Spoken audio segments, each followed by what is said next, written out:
pada kesempatan ini kita bisa dipertemukan dalam keadaan sehat walafiat. Tidak lupa pula kita kirimkan salam dan salawat kepada junjungan Nabiullah Muhammad SAW sebagai teladan dalam hidup dan kehidupan kita. Baik, Bapak Ibu guru hebat, pada kesempatan ini saya akan melakukan diseminasi tentang kurikulum merdeka. Baik, silakan Ibu, silakan bergabung. Baik, Bapak Ibu guru hebat, mungkin ada yang bertanya-tanya, apa sih kurikulum itu? Jadi, kurikulum itu adalah seperangkat rencana dan pengaturan mengenai tujuan, isi, dan bahan ajar sebagai pedoman penyelenggaraan kegiatan pembelajaran untuk mencapai tujuan pendidikan tertentu. Kemudian, seperti apa gambaran kurikulum itu? Kurikulum itu kompleks dan multidimensi. Kemudian, kurikulum dapat dimaknai sebagai titik awal pengalaman belajar murid. Dan dikatakan pula bahwa kurikulum sebagai jantungnya pendidikan. Setelah kita pahami tentang kurikulum, apa hal lain yang perlu kita perhatikan? Yaitu tentang apa saja komponen yang terdapat pada kurikulum.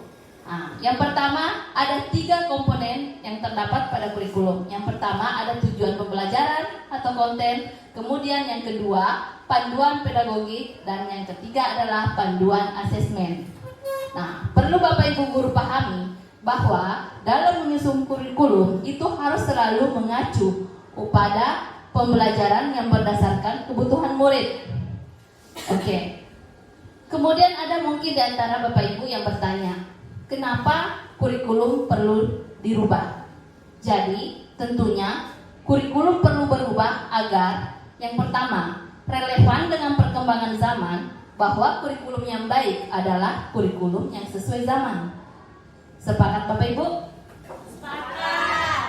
Oke. Kemudian dapat memenuhi kebutuhan belajar murid kini dan masa depan, dan dapat menyiapkan generasi cemerlang di masa depan dengan keunikan dan potensinya masing-masing.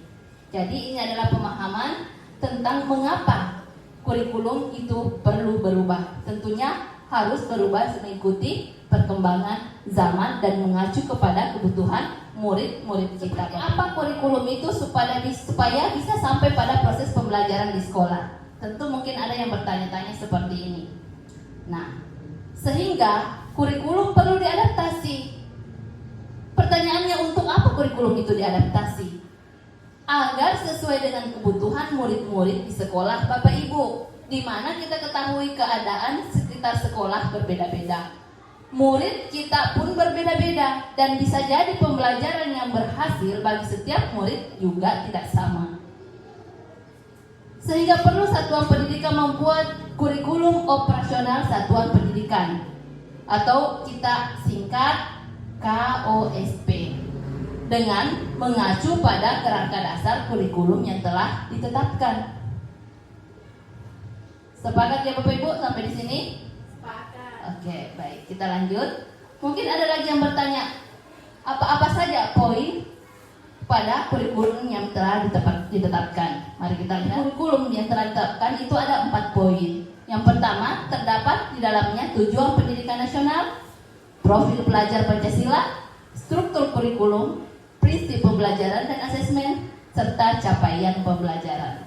Jadi Bapak Ibu, di sekolah satuan kita bisa merancang KOSP tersebut mengacu kepada 4 poin tersebut berdasarkan analisis dan kebutuhan peserta. Saya tentang kurikulum, dan setelah kegiatan ini saya akan mungkin meminta Bapak Ibu untuk memberikan refleksi terkait pemahaman tentang kurikulum yang telah saya paparkan.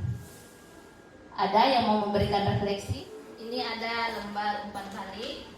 Silakan Bapak Ibu isi. 5. Tadi Bu.